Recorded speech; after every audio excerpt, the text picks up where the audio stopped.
vjeruj meni, pusti ništa.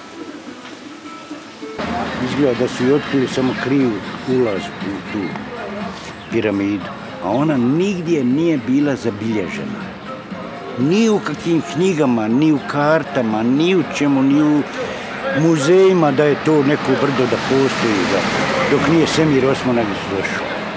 I on je rekao, ovo je piramida, ovo ima još jedna tamo, piramida Zmaja.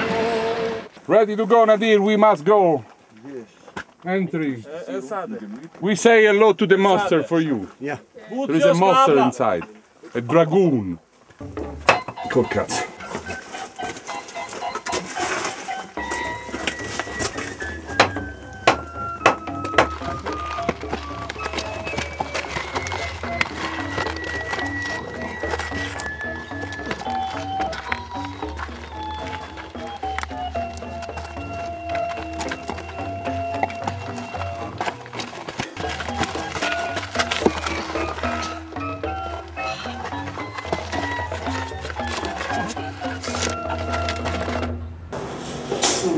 Nešto se dešava.